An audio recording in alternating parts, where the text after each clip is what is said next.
Alright, welcome back to the channel and welcome to our second pay-per-view in this push for relevancy here in CZCW. It is time for Vendetta 2022. We got a pretty nice card for the show. Kicking things off, we have the Beach Boys defending their titles against IPW's The Night Terrors, who promise to win the Coastal Zone tag titles and take them to Invincible Pro Wrestling for good. Beach Boys were helping Frankie Perez out in his feud with Deacon Darkhold after Deacon tried to break Johnny Perez's arm, and as a result, the Night Terrors have managed to defeat the Beach Boys during a 3v3 and get a World Tag Title match. So speaking of earning a World Tag Title match, the match immediately after that will be Gangster Nation versus the Wildcats #1 contenders match. The match might be at Uprising. I don't know for sure yet.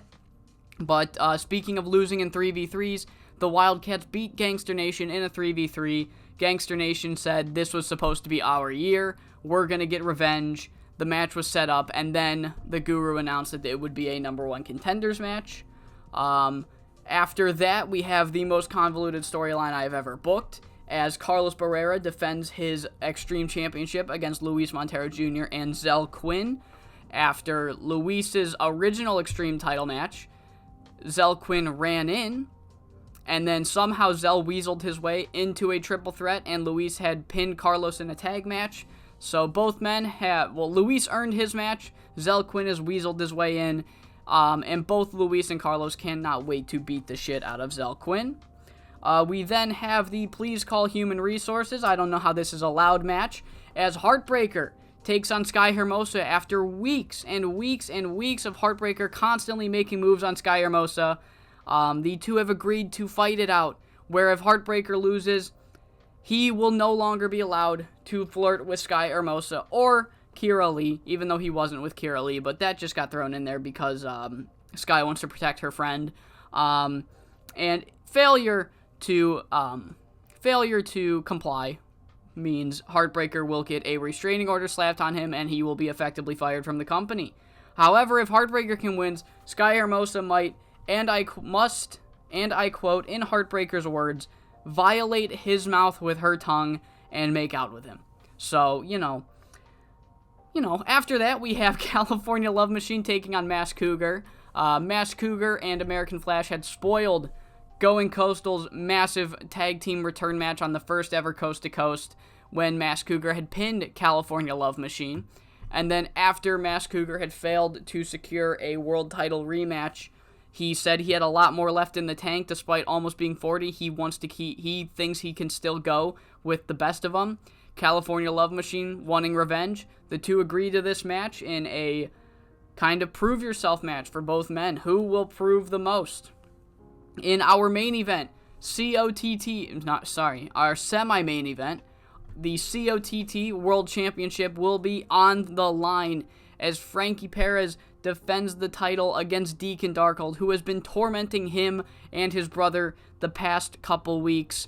All of the Dark Watch have been tormenting champions here in CZCW. So Deacon Darkhold will get his match here tonight on Vendetta. And then, of course, our main event. I said it at the end of the last episode, this is possibly the best match that we can put on as of right now. Who knows what the company will look like a year from now? Who knows who will be good? But as of right now, American Flash versus Frankie-Boy Fernandez for the CZCW Championship. It's going to be a fucking banger. This whole show is going to be a banger. My creative team fucking failed me tonight. It is what it is. Let's get into it. We kick things off with the tag title match as the Night Terrors come up short in their quest to bring the Coastal Zone tag titles back to IPW with them. Match goes 11 minutes and 20 seconds when Simon Waves submits Maroy. This was our Steal the Show match. It got a nice 56. Babao had a really good performance. And, defense number 4 of the CZCW tag titles. Following the match, the Beach Boys, they say, hey, look, up next is the #1 contenders match, Wildcats vs. Gangster Nation. Whoever wins that match will challenge us next. So, you know what? we're going to stick around on commentary and watch the match for ourselves, see what see what the competition is like. As I've just realized, I forgot to put anybody on commentary. So sorry, Fox Mask. Simon Waves is show all. Simon Waves is going to be on commentary for no reason. And if you saw from that little snippet, you saw who was going over. And in 1334, the year of Gangster Nation is not going off to a great start, as the Wildcats defeat Gangster Nation in 1334 when El Jaguar pins Bullseye with the Jaguar suplex. The Wildcats will be next in line. They will receive a CZCW tag title match next. Most likely at Uprising. I think I've said this way too many times already, but I am not sure if it will be at Uprising.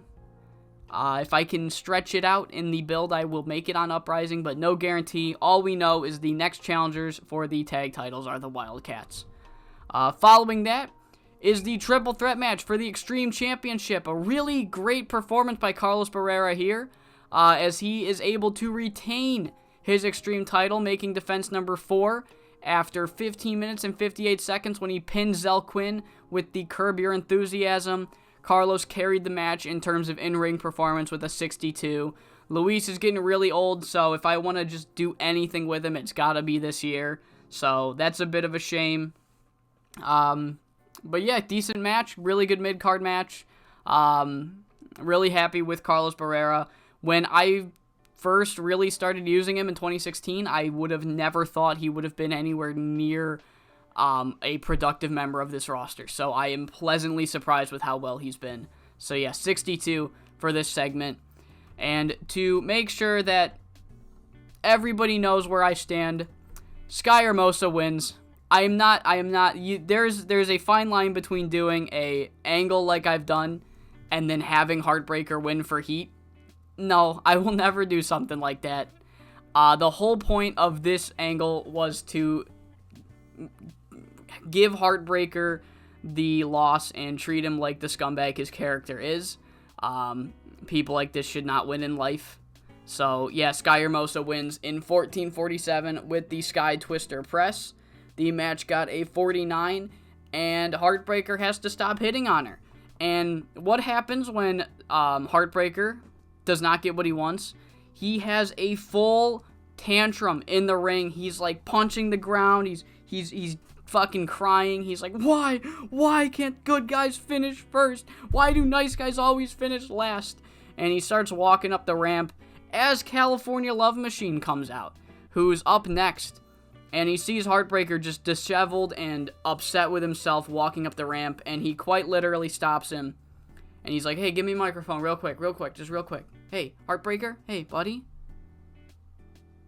Dude, you need to fucking get some bitches, dude. You need to grow the fuck up. Honest to God, you are one of the most pathetic human beings I've ever seen in my life. Okay? Alright, and then he pats him on the back, and he goes to the ring. And Heartbreaker, the look of complete dishevelment and sadness turns into a complete look of rage as he walks to the back. So, not what Heartbreaker wanted to see. But, California Love Machine not only verbally decimates Heartbreaker, he then physically he physically defeats the old man, the, in his words, relic, Mask Cougar. In 1946, he hits the LAX departure, gets the pinfall victory. Really good performance by California Love Machine. 62, Mask Cougar was really off his game. Segment got a 65. California Love Machine gets his win back, and he had one hell of a night as he heads to the back. However, as Mask Cougar gets up, he looks a little kind of lost, you know. But then all of a sudden, Fox Mask emerges from the commentary booth with a microphone in hand. And he says, look, Mask Cougar, I've watched what Going Coastal has said and done to you these past couple weeks, and I think about all the times that we spent fighting, all the times that we spent grinding alongside guys like Troy Tornado, like Donnie J, like Fumihiro Ota, and then I remember us two We're the last remaining members of that era. And it's fucking disgusting the way they're treating us. I get my job taken from me by Sean McFly, by a guy who's never worked a day in the American independent scene in his life. The guy known for just being there in Canada gets my job. What? Because Cliff Anderson didn't think I had it in me? I barely had a fucking chance. Alright? This isn't about us growing old and getting bad. This is about management and the people in the back and the stars of tomorrow trying to erase the history, trying to erase everything that we built, because they'll never be as cool and as good and as fucking over as us. We need to stick together, and we need to start making some changes around here, because if we let the people in charge keep doing what they're doing, then we'll be kicked out of this company before we know it. And then the two men walk to the back together, aligned with one another. Fox Mask and Mask Cougar. Semi-main COT World Championship match. Fucking great job, Deacon Darkhold. There's nothing you can do when you don't click, but I was really expecting a little more out of Deacon Darkhold, but a 55's not bad, as the match goes 22 minutes and 2 seconds when Frankie Perez gets the victory, tapping out Deacon Darkhold with the P clutch. Defense number 7 of the COT World Championship. Deacon Darkhold is nowhere near over enough for me to book Frankie Perez and have him lose on one of my own shows, so he's not losing this COT World title. He wins for him and his whole family. He won for Johnny in spirit, I guess. But yeah, match gets a 55, and it's time for our main event.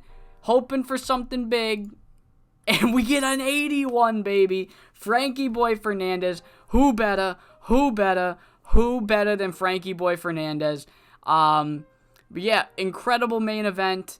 Frankie-Boy Fernandez defeats American Flash in 23 minutes and 39 seconds by pinfall with the Dirt Nap. Frankie Boy has made defense number 2 of the Coastal Zone Championship title. It's way too early in his reign to be considering possibly taking the belt off of him, especially more so when he is as good as he is. There's just nobody that can even compare to how good Frankie Boy is doing right now. He is truly something special. So, 81 rated main event to finish off the show. And we have a quick promo by Frankie-Boy Fernandez. There's really nothing to it. It's quite literally just 5 minutes of Frankie Boy saying, "I'm the fucking man. Nobody can stop me." It's gonna take fucking Jesus Christ himself to come and become the greatest wrestler of all time for maybe somebody to come and beat me. And a 72 rated angle to end the show. One hell of a pay-per-view. Absolute masterclass by Frankie Boy and American Flash here. California Love Machine and Mask Cougar also had a pretty good performance. But yeah, Frankie Boy. Oh, you are not Frankie Boy. Frankie Boy, you're awesome. American Flash, you get a hug. And California Love Machine, you had a great performance. So yeah, $31,000 made. Pretty good, if I say so myself. We grow another point in the Southwest. We're growing really fast. I don't think we have to worry at all about possibly not hitting that owner goal. If we somehow don't get that owner goal, then I guess Cliff Anderson's gonna fire Sean McFly and we'll come back as someone new. That might be fun if that ever happens, where I get fired, so I have to come back and then I'll kind of reboot some storylines because it's a change in booker. But yeah, anything? No, nothing in the news. All these guys are gone from Coastal Zone. That's fine. I forgot to show we actually made $7,000 last month. Pretty good. Yeah, that's it. That's it for Vendetta. Like I said, the next 3 episodes, that's gonna kind of be what the episodes, the base of the episodes will be. 2 shows and then a pay-per-view. So each taping will generally be 2 coast to coasts long. So expect that to be the way going forward. Obviously, because we have a real-world calendar, as we saw with the last month, not every, let me go to Wave of Fury. Not every month is going to have an even number of shows, like January and February. There were 5 coast-to-coasts in between pay-per-views, but usually there will only be 4. So expect 2 coast-to-coasts per episode from now on. And other than that, I hope you all enjoyed CZCW's Vendetta 2022, and I hope you all come back for the next editions of Coast to Coast, number 6 and number 7.